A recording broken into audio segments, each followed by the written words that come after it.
Hello दोस्तों, स्वागत है यहाँ पे एक बार फिर से चैनल पे।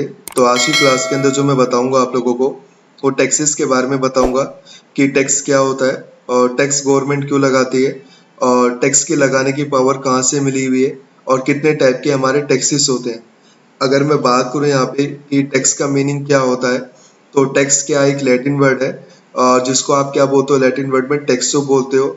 और इसका मतलब ये होता है यहाँ पे कि आपको एक कंपल्सरी क्या होता है, एक चार्ज होता है जो आपको किसी लॉ के अकॉर्डिंग क्या करना होता है, पे करना होता है।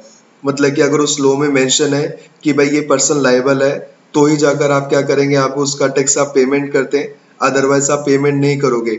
बट जैसे कि गवर्नमेंट ने क्या बना रखा है, इनकम टैक्स लॉ बना रखा है। तो इस इनकम टैक्स लॉ के अंदर जो भी पर्सन लायबल होगा अपना टैक्स पे करने के लिए, तो वही पर्सन क्या करेगा, अपना टैक्स की क्या करता है, पेमेंट करता है यहाँ पे। ठीक है। अब उसके बाद अगर मैं बात करूँ यहाँ पे कि भाई टैक्सेस लगाती क्यों है गवर्नमेंट यहाँ पे, तो the reason for levy of taxes is that they constitute the basic source of revenue to the government. Revenue so raised it utilized for meeting the expenses of government like defense, provision of education, healthcare, infrastructure facility like road, dam, etc. तो simple सा मतलब यहाँ पर ये है कि भाई government tax क्यों लगाती है, क्योंकि गवर्नमेंट क्या करती है, अगर टैक्स नहीं लगाएंगे तो उनके पास पेमेंट भी नहीं जाएगी और पेमेंट नहीं जाएगी तो फिर वो आप लोगों के ऊपर भी एक्सपेंसेस नहीं कर सकते यहाँ पे।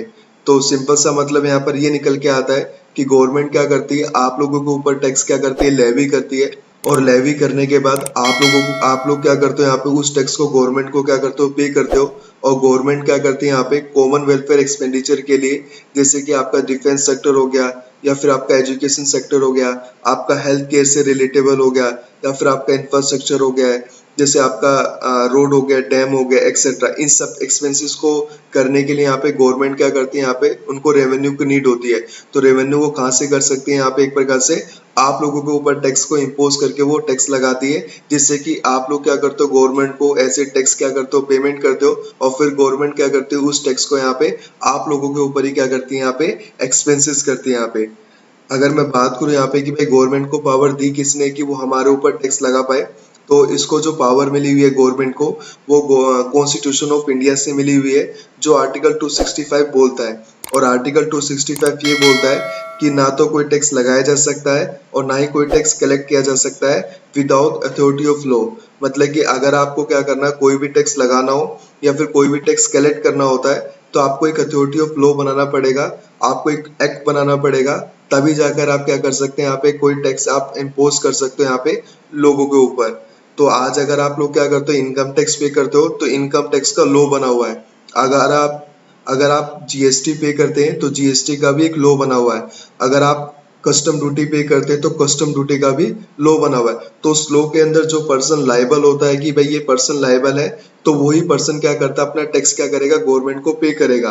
अगर वो साफ मना कर देता है कि भाई मैं टैक्स पेमेंट नहीं करूंगा, बट लॉ में मेंशन है कि भाई ये पर्सन पे करना जरूरी है, तो सिंपल सी बात है, अगर वो पे नहीं करता है तो गवर्नमेंट उसके ऊपर क्या लगाती है, पेनल्टी लगाती है, या फिर उसके पास कुछ नोटिस सेंड कर देगी। तो उस नोटिस के अगेंस्ट में फिर आपको जवाब देना पड़ता है, और अगर आप जवाब नहीं देते हैं तो चीजें फिर और बेकार होती चली जाती है यहाँ पे। तो ये कुछ चीजें होती है जिसके बारे में पता होना चाहिए यहाँ पे कि गवर्नमेंट को जो पावर मिली हुई है वो कॉन्स्टिट्यूशन ऑफ इंडिया से मिली हुई है, आर्टिकल 265 से, जो ये बोलता है यहाँ पे ना तो कोई टैक्स लगाया जा सकता है और ना ही कोई टैक्स कलेक्ट किया जा सकता है, अथॉरिटी ऑफ लॉ से यहाँ पे। ठीक है। अगर मैं बात करूँ यहाँ पे टैक्सेस की, भाई कितने टाइप के टैक्सेस होते हैं, तो अपने इंडिया के अंदर यहाँ पे 2 टाइप के टैक्सेस होते हैं, एक डायरेक्ट टैक्स होता है और एक इनडायरेक्ट टैक्स होता है। अगर मैं बात करूँ यहाँ पे कि इन दोनों का जनरल मीनिंग क्या होता है, तो डायरेक्ट टैक्स का मतलब ये बताओगे यहाँ पे कि जो लेवी ऑफ टैक्सेस होता है और जो बर्डन ऑफ टैक्सेस होता है वो सेम पर्सन पर क्या होता है, यहाँ पे एप्लीकेबल होता है। मतलब कि लगा मेरे पर है और उसका पेमेंट भी मैं ही कर रहा हूँ, उसका बर्डन भी मेरे पास ही आ रहा है, तो वो क्या हो गया, हमारे लिए डायरेक्ट टैक्स हो गया। और इनडायरेक्ट टैक्स का मतलब ये होता है कि लेवी ऑफ टैक्सेस और बर्डन ऑफ टैक्सेस अगर वो डिफरेंट पर्सन के पास आते हैं तो फिर वो हमारे लिए क्या होता है, यहाँ पे इनडायरेक्ट टैक्स होता है। आप कभी देखना कि आप किसी भी शॉपकीपर के पास गए और आपने कोई भी सामान क्या करा, परचेज करा, आपने उसने क्या करा, सामान आपकी पेमेंट कर दी, बट जो उसका टैक्स है वो लगा किस पर है, आपके ऊपर लगा, बट उसका बर्डन किसके ऊपर जाएगा, यहाँ पे शॉपकीपर के पास जाएगा। तो ये क्या हो गया, दो अलग अलग पर्सन के ऊपर क्या जा रहा है, यहाँ पे इसका बर्डन जा रहा है, उसका लेवी ऑफ टैक्सेस जा रहा है, तो वो हमारा क्या हो गया, यहाँ पे एक इनडायरेक्ट टैक्स हो गया। बट जो आपका डायरेक्ट टैक्स होता है, अगर जिस पर्सन पर लग रहा है, अगर वही पर्सन क्या करता है, वही टैक्स की क्या करेगा, पेमेंट करेगा, तो वो क्या होता है यहाँ पे हमारा, वो डायरेक्ट टैक्स होता है। अगर मैं बात करूँ यहाँ पे डायरेक्ट टैक्स के एग्जाम्पल की, तो आप बता सकते हो जैसे इनकम टैक्स हो गया, वेल्थ टैक्स हो गया, हाउस प्रॉपर्टी टैक्स हो गया, तो ये डायरेक्ट टैक्स के एग्जाम्पल है। अगर मैं इनडायरेक्ट टैक्स की बात करूँ, जैसे जीएसटी हो गया, आपका कस्टम ड्यूटी हो गया, तो ये आपका सारा इनडायरेक्ट टैक्स का पार्ट होता है। अगर मैं नेचर ऑफ टैक्सेस की बात करूं, तो डायरेक्ट टैक्स का जो नेचर होता है वो प्रोग्रेसिव नेचर का होता है, और इनडायरेक्ट टैक्स का जो नेचर होता है वो रिग्रेसिव नेचर का होता है। प्रोग्रेसिव नेचर का मतलब क्या होगा कि जो जितनी ज्यादा इनकम कमाएगा वो उतना ही ज्यादा क्या करेगा, टैक्स पेमेंट करेगा, और जिसकी इनकम ही नहीं होगी या फिर जिसमें लॉ में लिखा हुआ है कि भाई ये पर्सन लायबल नहीं है, तो टैक्स की पेमेंट भी नहीं करेगा। मैं एक एग्जाम्पल देकर के समझाता हूँ।